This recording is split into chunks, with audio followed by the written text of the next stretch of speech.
fewer ways to try and take down Samsung White, just because White didn't have to show vulnerabilities in the group stage. But if I look at the way that White puts their team together, Dandy makes plays because his solo lanes play defensively, keep the lanes in the right spot, assist with wards, and go in. The only lane that plays aggressive for Samsung White is their bottom lane, and they ward the crap out of it to try and avoid ganks. Right. So if I'm TSM right here, you pick a defensive top laner like Ryze for Dyrus to try and just outscale Looper. You actually pick a defensive bottom lane because White is going to be super aggressive and they're hard to gank anyway. Okay. You pick someone in the mid lane like Syndra who can go incredibly aggressive, and you attack Dandy in the jungle. If somehow TSM can take out Dandy, I think they have a chance. And that would require getting something like a Lee Sin as your first pick. It is going to be open unless Samsung White bans it here. Question is, do you take the Ryze, the scaling top laner you were just talking about, or do you get Lee Sin, the best early game jungler? Well, they definitely don't get Lee Sin. So now you can get your Ryze at least. Right, and that's one of the problems here. Or not. White has a chance to block that strategy. However, as far as scaling top laners go, they actually bypass Ryze and go for Maokai, who is still a late game scaling champion and can create fights. He is a late game scaling champion, but he's a champion who's very strong because he's so good at assisting his team and being a tank in the team fights. You need damage dealers behind you, which means the rest of your team cannot fall behind. Otherwise, Maokai in the late game is just going to be tanking some damage, but he's never ever going to kill anyone himself, and the team is still going to lose the fights. Ryze would have been able to do more on his own. And that's where Dyrus kind of shines, being backup for the team, giving them the assistance. You can do that with the Maokai ultimate, shut down fighting like Samsung White likes to do. But Dandy getting his 3-0 Kazakhs out of the group stage in his hands. And amazing onto Jarvan, which was not that spectacular. It has not been super impressive in the past, but that is definitely his third jungler that he's going to be picking up. And okay, there's one more thing that TSM might have to do if they want to try and take out a win. Something that White did last game is they picked very versatile champions that work in many different situations. Much like the Thresh and Elise, can play at any point in the battlefield. If TSM picks a more... With the Fizz, that's crazy. If TSM, I'll finish this real quick, picks a one-dimensional team composition that does one thing very well, like go in with Jarvan and Maokai, and they put the entire team towards that, they might have enough strength to overtake the versatility of White at a certain point in the game. This becomes tough. Every ultimate Bjergsen really wants to put out here with either Syndra or Zed can be canceled out by Pawn with his Fizz pick. So he's saying, please pick your mains right now. Very tough choice. Yeah, and this Fizz pick here, it's actually an old school pick for Pawn in the mid lane. Right. Before he joined Samsung White or Samsung Blue, he was actually known as a Fizz god in Korea. So it's an old school pick. We saw it once in group stage where he was dominating as well. And Zed being locked in for Bjergsen, this matchup one-on-one, Zed will have the advantage of the game. My God. Zed can win early game, but he will get outskilled, and there's a Singe from Looper. We're going back 1 year back here, Season 3 Worlds. Did we just hit a time warp? Yeah, we definitely hit a time warp right there. Wow. Looper with teleport pressure on Singe. That is something that Maokai does not have a chance of doing enough damage to try and get him out of lane.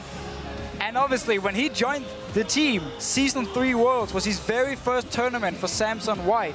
His very first game. His very first game. He played Singed, Ghost, Teleport, when people didn't play Teleport top lane, and he destroyed people. I think this might be Looper being a little vocal here. We know him as the quiet guy, but he's saying, gentlemen, I want to bring the Singe back up. I wonder if it's also a style pick. I know Looper didn't join the scene until Season 3, but Dyrus was a Singe player in Season 1. Or sit there, bind laugh, and just run around spamming it all the time. All the time, indeed. So another amazing set of picks. I said we probably wouldn't be too flabbergasted by these ones, but once again, knocked onto our butts. We're already sitting on them, though. The players are loading onto the Rift, so keep sharing your predictions by tweeting at LOL Esports. Use the hashtag TSM win or SSW win. We're about to rock out Game 2 here. A best of 5. Korean teams practice regularly in this, so TSM needs the mental fortitude, the physical fortitude now to press on here in Game 2. See what they can do from blue side. We're on the Rift. Yeah, and Samsung White here, their comp is going to be fairly weak in the early game. Once again, laning phase. Heavily in favor of TSM, especially in mid and bottom lane. They can get a lead here and try and punish him in the mid game before Singe becomes strong. One thing I never thought I'd hear is a TSM chant in Korea. TSM fans are everywhere. Anything can happen. especially in sports. That's one thing that I have to keep telling everyone every time I see this matchup. Obviously, no one is predicting TSM to win. However, upsets always have a chance of happening. Based on the first game, though, with a 26-minute loss to a late game comp, it may not be tonight, but the possibility is there. Yeah, and I mean, the first game, there were options for Team Solomid, but they played it very passive. Reginald just said they were nervous. Now they need to shine. They have a very strong early to mid-game comp with the Corki pick in this bottom lane. That's where they need to put the pressure. They need to be able to get a lead early and not let Samsung White go to late game with Fist and Singed. This is actually somewhat of a similar situation that we saw last game, though, where TSM picks a very aggressive early game bottom lane. They have to make that count a little bit more than they did last time. And you see them do the same trick as they did in the last game. You instantly go bottom lane because you know you are the strongest in a 2v2. So if they want a lane swap, if the other team wants to lane swap, let them go top lane, lose the dragon advantage. TSM want to be on this bottom side, and they're invading on this blue. They're not making the same mistake as last time, and they missed the ward, so they sold him. That is a great ward by Samsung White. They have the chance to counterplay this one. However, minions have spawned, and TSM has the numbers advantage right here, so they could stay around a while and go. Well, here's the thing. They have backed away. They just haven't shown that they've backed away yet, and they end up defending, despite being outnumbered. Yeah, so another the basing didn't actually start it, so just gonna standard start now after a small invade here by TSM. Now they're back. We get the 2v2 lane. This has to be heavily in favor of TSM in this bottom lane. Crowd is and cheering. He's between towers. Yeah, they're cheering for Singe because Looper's already between the turret. And here's the thing. They know exactly where Amazing was. So as far as level 1 in between the turret farming right here, easy pickings for Looper. Yeah, once he gets a ward as well, he can actually ward this blue buff. He's going to mess Amazing up in the jungle. Danny can run from this red buff straight over to blue, and if Amazing doesn't expect it, he might be surprised, but he did see him at the waves here, so he knows the blue buff is probably gone. Wow. It is incredible to me how Samsung White has been able to play pedal to the metal in these early games. They're taking some amazing early game risks at this point. I don't know how much it could backfire on that. They're probably going to 3-buff TSM. They just did 2 games in a row. They just did. The fact they stopped the blue buff, or they actually TSM didn't start the blue buff on the bottom side of the map, and then Amazing here, walking up to his red buff. No reaction from Dyrus in time. Samsung White gets the blue buff. Here's the impressive thing to me. Samsung White not only knows their strengths, but they know where they can be attacked. I think the one thing that happens if Samsung White is to lose is that somehow Dandy falls a little bit behind of Amazing. Therefore, their early game strategies have been ridiculously well crafted to see TSM strategies, and going for the 3 buffs is massively effective. This is a good move. Amazing, though, shouldn't start the buff. He should just go in there, because look at the bottom side of the map. Wild Turtle is destroying Imp on this Twitch here, so they have the pressure in the bottom lane. TSM has to secure this buff. Have to send up the Corki. You have to send him up. But there's no teleport, though, from Dyrus. There's teleport from Looper. He used it to go to lane. This is easily counterable. There it is. Coming in from Looper. This is going to be very big for the team. A nice pop-up there coming in. The bubble goes back for the ult. Blast it. More than one on that one. Amazing gets himself caught out. It is first blood to Mata, however. The 1v1 in mid lane. The hop over. The Trickster back down as the flash hits. Does Bjergsen have the damage? What blast? No! The Grievous Wounds is on. And he shoves the Trident right through Bjergsen. Another amazing start right there for Samsung White. Not only do they secure Danny's advantage over Amazing, they also get a 1v1 kill during the collapse at the blue buff, and Pawn starts 1-0. And this Z pick is supposed to win the early game against the Fist, because he's going to get outscaled. Late game, he cannot kill Fist in any way. And he just died one-on-one due to this invade here. Teleport from Looper coming down. It does mean Dyrus in the top lane will be able to get some extra farm, but 2 kills for Samsung White. For a team in TSM shoes to be coming in knowing that the team they had the most trouble against in all practice and the most feared team was a team they were playing against, to fall behind in the early game like they have in games 1 and 2 has to be devastating. Yeah, especially knowing going into the game that you are not the favorites. I talked to Bjergsen yesterday. He told me my mindset going into the game is not that we're going to lose, but it's not that we're going to win either. I'm just going to go in and try and do my best.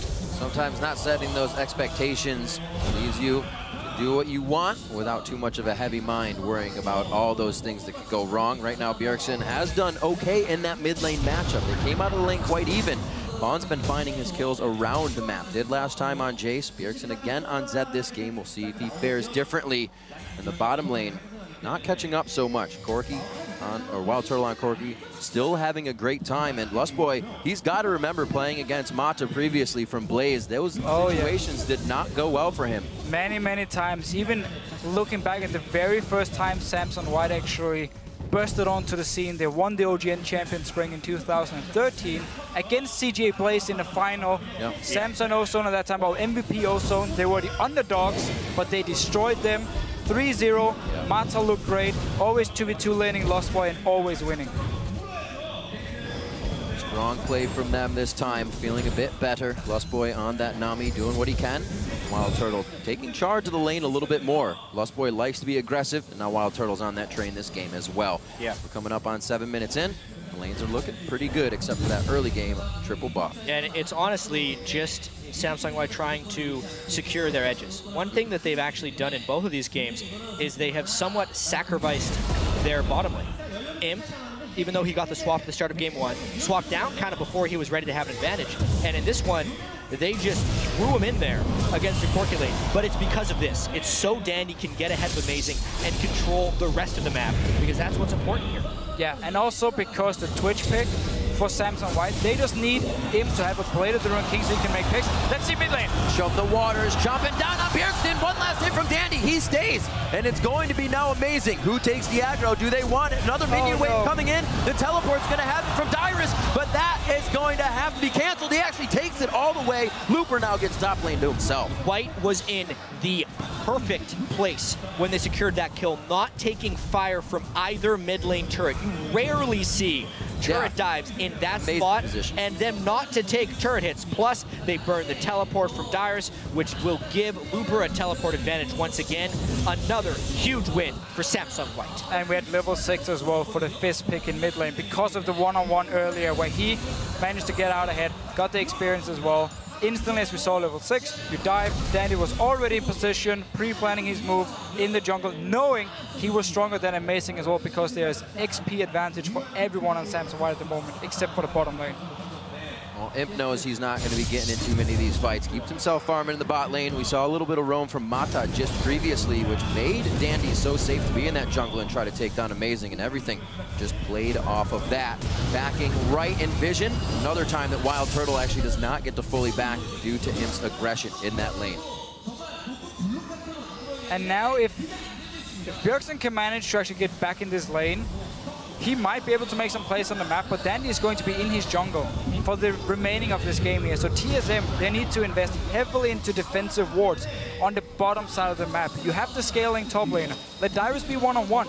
Invest all your wards on the bottom side and try and keep Turtle ahead and make sure Bjergsen can get back in this matchup. Right. To TSM's credit, though, warding hasn't necessarily been a problem. It's been the use of said wards. Looking at the ward stats from game 1, they purchased the exact same number of green and pink wards as White. However, you can't ward a turret dive like this. This time, though, he jukes and maybe they get popped. Death Mark's gonna hit. They got a good amount of damage down. The exhaust hits on. There's Amazing over the wall. He's completely out of mana in that engagement, so he's gonna go down. Getting a little too ahead of themselves on this one. Samsung White gaining more ground. Every single time TSM thinks they have an advantage, it's not there. And White is just destroying them and most likely demoralizing TSM. And that was a bottom lane. 9 minutes into the game, both turrets are still up. Leaving the lane, go back to base, and instead of running down towards their own bottom side, knowing Wild Turtle could zone them away anyway, waiting for the minions to hit the tower, they walk down mid lane. Be ready to start a fight, be ready to join in case White wants to dive. That's again why they can make these aggressive plays, because they know backup is coming every single time. We see also almost every single time, Looper, Pawn, they'll be down in CS, but they're making plays around the map. The CS to Dyrus and Bjergsen having those lanes, definitely not going to bring it up. And Pawn's even been able to have free time now, so he's ahead. Yeah, we're talking about best of 5 experience. Yeah. Obviously, they mentioned a little bit on the analyst desk. TSM did get some good best of 5 experience in the most recent North American playoffs. They played 14 out of a possible 15 games and ended up winning the NA Championship. However, Samsung White has been playing best of 5s since the beginning of 2013 as a team, as either 3 out of 5 or 4 out of 5 as the people we see right here, and they are good at it. They win the majority of them, and we're seeing it here. The adjustments they've made from game 1 to 2, normally you see the team that loses make the better adjustments. It's actually the team that won this time, and they are not letting up.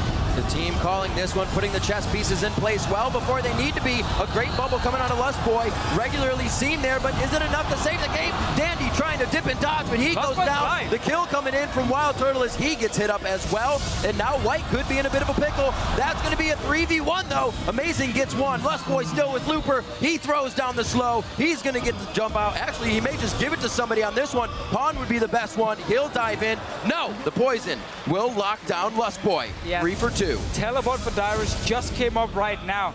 And look at the jungle here of TSM. They have 0 defensive wards, so they couldn't even see the roam coming down from mid lane. Suddenly, 5 members from Samsung White sitting in this bot lane.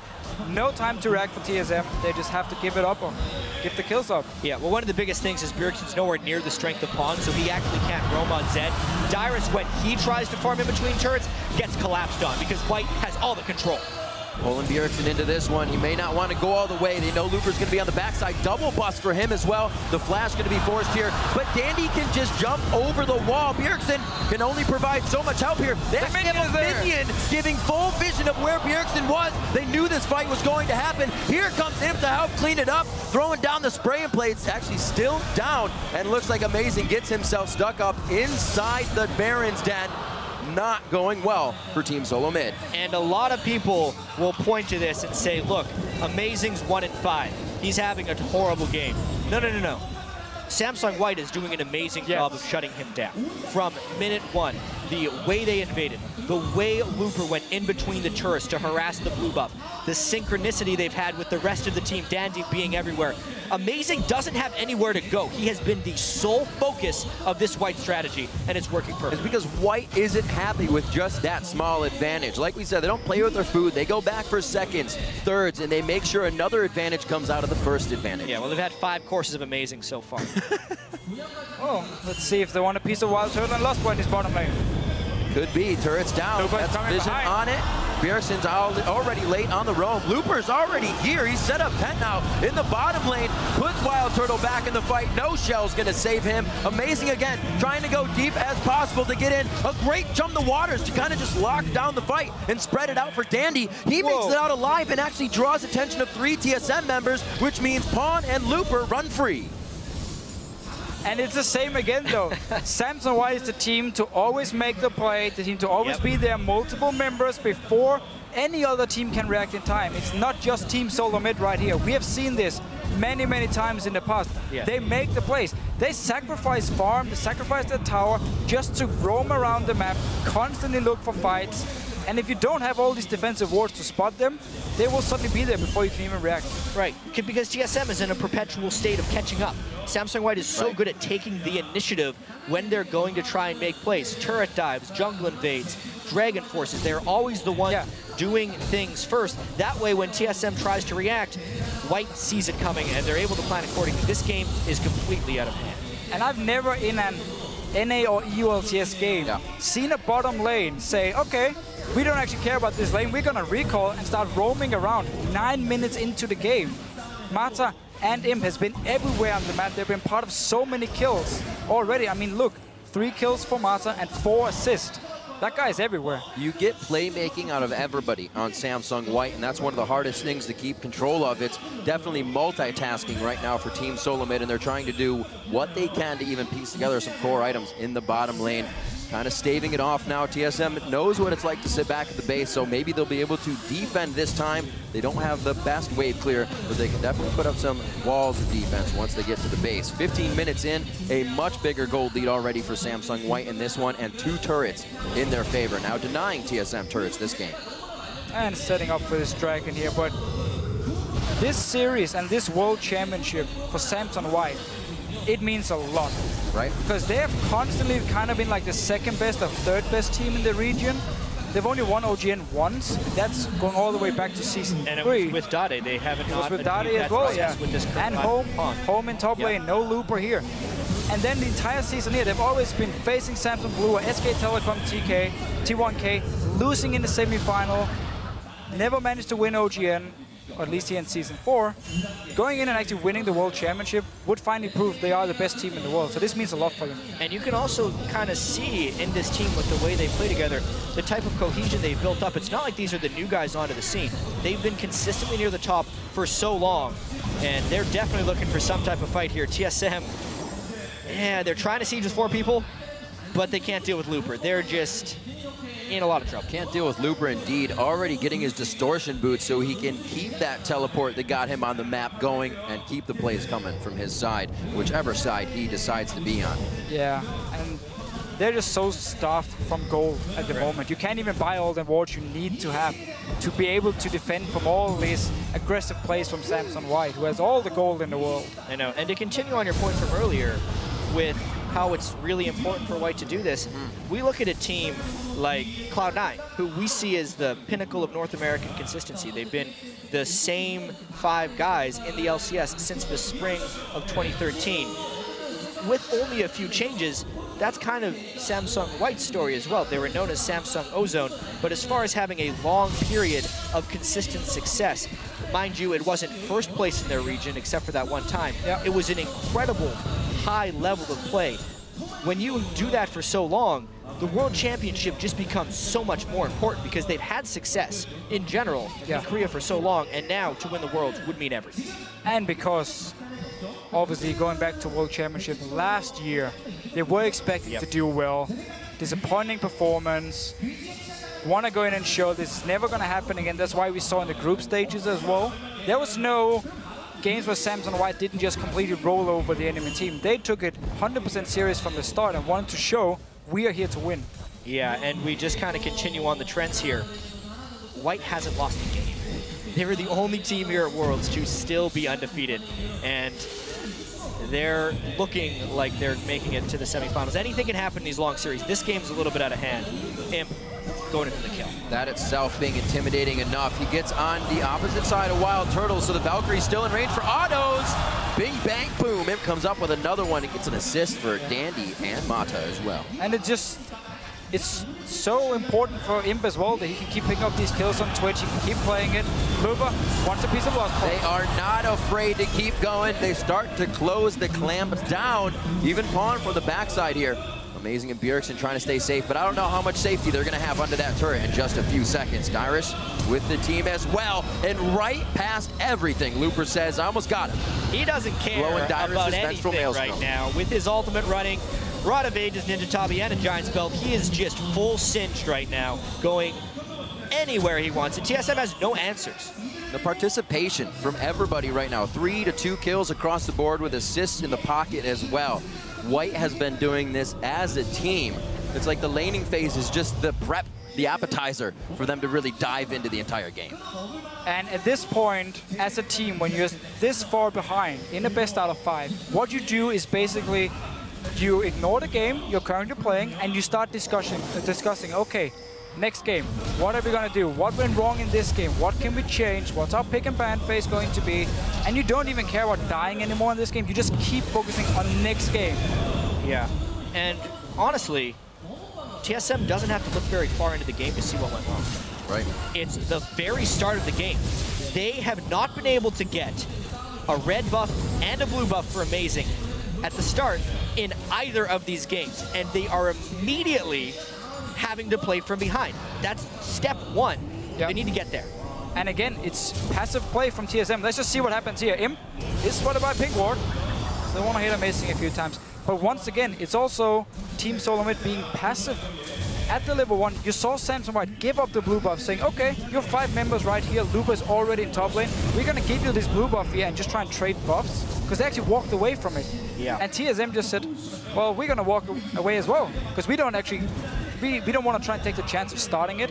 Go back to your own red buff, and suddenly you lose 3 buffs. And a play like that honestly speaks a little bit towards a bit of a mental block. And you can't really blame TSM having been destroyed by Samsung White in these 2 games. But at the start of the game, they're honestly giving a little bit too much respect. Yeah. No matter how good you are, your champion only has 1 skill at level 1, right? If you have more people and you can see them, you're generally going to be all right. And TSM needs to have confidence in that. At this point, though, even if they see Twitch, it's not okay. Oh, a lined up rat-a-tat-tat. The fearless play once again of White if they have a little bit of a lead. Going after Team Solomid right on the doorstep of their own base. 35 seconds on Dragon after this, but they're looking to get some more out of it. And they push them off the inhibitor turret, and inhibitor going down to just over 21 minutes. And this actually looks like they may just back off for this one. Go for the Dragon. No, they're going to stay. Of course. No worries on this. Even with Wild Turtle coming out, still 4 members there. Dyrus is out top, pushing the lane. Not really going to knock down that turret too fast as they start losing their base. Again, they're obviously so far ahead. They're just controlling the game, doing what they want. But for Team Solomid, it's still all about the next game now. Yep. What do we want to do? What is our pick and ban phase going to be? Was Maokai the right first pick for us? Are we playing too passive? Are we too nervous? Next game they can go in and just forget all about making mistakes and just try and play the best they can do and be aggressive, make some plays, surprise Samsung White. This replay in particular, not really too much TSM could have done. No. Because Imp is an absolute monster right now when he is comfortable on Twitch. Plus, even if they did jump on, Mata had his Monsoon up for Janna. They are still trying to give this one their all and expect a little bit of aggression from TSM here, even if it's walking in for a trap. You can't blame them trying to get a bit of a positive play before the end of this game to build a little bit of confidence. And also just run as a team now. You've been split up for the first part of the game. You've been dying. Tell them what behind from Looper. All the wards they placed previously, Looper uses as a gateway to get behind Team Solomid, and they start to tear them apart from the inside out on this one. Wild Turtle doing what he can to orb walk this one out. Almost get enough damage. He does. They are able to lock down Pawn on this one, but they've lost 3. At what cost to keep the fight going here? And it's the cost of 4 members so far. The look for Lust Boy. He throws down the wave, but Dandy's brought his surfboard, and he's going to continue on this one. 13-9. It shouldn't take too long. Gets bubbled up for a second, but this one's going to be a long run. Well, he has no mana left, so it's a long chase. Stay alive. They're going for the kills, though, that's for sure. Uses his last bit of mana on the jump. Lust Boy's going to make him work for this one. At least they're saving their objectives here. Turrets aren't going down. It's not like they have the waves to push, but Samsung White should not have this exact role. Got to give up some time. So far. Fish out of water. 8-2-8 is the scoreline of Dandy after that one, but it's honestly been him and Mata, like usual, setting up the plays. They both have identical kill participations in this one. Obviously, this fight was TSM being caught between a cinch and a hard place because everything on Samsung White was willing to chase them down. Specifically, watch the way Dandy uses his resets in this fight. He always jumps right before he sees a kill is about to happen, so he'll have it back for the chase. So good. Triple kill there coming in for Dandy, making it work on the Kazakhs. He's going full damage this game. No double sight stone coming in for Samsung White this time. A lot of control, and Mata being able to get around to place down these wards. Moby Boots coming out early. Focus to Dyrus here in the top lane. He didn't realize there was more to be had on this one. Storm Shield onto Imp for a bit more damage and safety. It's not going to be enough. They just get the flash. And just looking at the pick and ban phase here, which we have seen so far, I get their idea from TSM, and I actually like it with picking these mid-game AD carries and try and get the lead early on, because Wild Turtle won his lane. The problem is, everyone else is losing. In this game, at least. In the last game, Wild Turtle actually got the tower and bottom lane as well after they swapped back 2v2, but they had the same problem. Mid lane fell behind, top lane was a big problem, and of course the jungle matchup has been very, very heavily in favor of Dandy so far.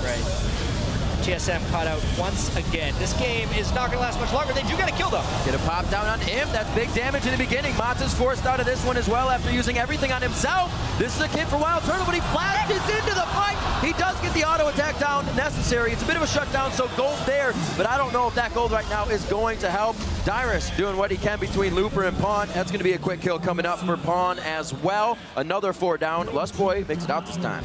Not a bad fight for TSM. You're down 15,000 gold and you get a trade 3 for 4. Yeah. You can take that into the next game saying, all right, we can actually kill some of these guys every once in a while. They're still not coming back in this game because they've given up so much already, but that was a good fight from TSM. Samsung White now able to build a surplus in their items. We see Dandy with the Quicksilver sash coming out so he can keep just wreaking havoc in these fights. Looper going to be going back in the top lanes so they can reset, get back to this one. They are just warding everything out. So whatever TSM does, it's going to be known. Let's take a look at this again. So let's see what happens here. Imp actually gets engaged on. He's out of mana and in a very bad situation or very bad positioning. So they could just kill him instantly, and that's a lot of the damage. Then Fizz joins in, and while Turtle is actually getting a kill here on Marta in the end, and making it a fairly close team fight. Looper and the very, very fed Fizz at this point can just clean it up. Yeah, Fizz will be a hyper carry here. They're just baiting around Baron. It's crazy to think they haven't even needed to do that to create an edge yet. It feels like Samsung White at the moment don't really want to finish the game because they want to keep getting kills. And just like, I'm not sure if they want to hit the mental aspect here of TSM and just saying, we can keep killing you, keep killing you, keep killing you. It's a mental game too. Yeah, it's almost like they're chasing kills, they're chasing kills, and basically trying to just hammer them down as hard as possible. The waiting game only works if you're waiting in the right spot. And Baron right now is being taken by Samsung White. This is going to pay off. Get this and just fly right through. They're going to get 2 kills from this one. Calling it already. Imp is going to walk in here, and he's going to die. We were joking about it earlier, actually. Every time there's a team really, really far behind, Official always said what they should do here is they should have all 5 in a brush and hope to get a few kills. Come on, walk in the bush. All right. Damn it. They have 2 pink wards in this brush. Surely, no, they got spotted out by the side ward. If they just would have waited a little bit longer, maybe White would have backed out. This is almost hard to do because your minions are pushed up. They have to be in the jungle, and they are. That's going to be Dandy going down. No resets coming in from the Kha'Zix. Fizz. Big kill for Pawn onto Bjergsen again. Wild Turtle goes down immediately as well, and Samsung's ability to just pick out what is right and wrong in these fights. Kill all the damage dealers immediately every time. Mata trying to hurricane the potential jump from Amazing.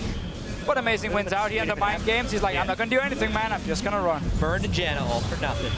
But it only cost him his life. At this point, 29 kills to 8, 27 minutes into the game. We'll see if White decides to end here. They do have minions. They're going for the next turn. Very dominating play. Lichbane as well on Pawn to help knock down these turrets even faster. Just a little bit later for this one. Game 2 as well from the purple side. Going over to Samsung White. TSM spawning on their fountain. Going for broke on this one. Trying to push out White for one the last time here in Game 2. And White is taking the fight because they think they can get the kills. Back in goes Pawn. Imp falls quite early in this engage here. And it looks like they're able to push back a little bit. That's the Zion coming in from Pawn. Dyrus's Vengeful Maelstrom really cutting down a lot of the damage and mitigating exactly what was needed in that fight. Looper now to go down. The Nexus saved at half health here. Dandy tries to jump in. Does he have the resets? It's going to be 1 kill coming in. That goes on to Amazing. Pawn a little too close. Takes a laser to the backside from the fountain. And it's such a back and forth, but somehow White comes out on top. Dandy takes the last few swings, and he will drop TSM's Nexus. True to fashion, White gets a bunch of kills. 33 kills to 11. They had 22 more than TSM there. The game was decided much before then, though, and White looks even better in Game 2 than they did in Game 1. Increasingly definitive on their moves. The gold lead was 1,000 in the first game. For the first 5, or for 15 to 20, that was about 4,000 to 5,000 that game when we reached that point. And the scariest thing about all this is we were talking about how White never had to reveal anything in the group stage, and how TSM will need to adjust to what White brings at them. However, White is adjusting without being challenged. They have done 2 very different things.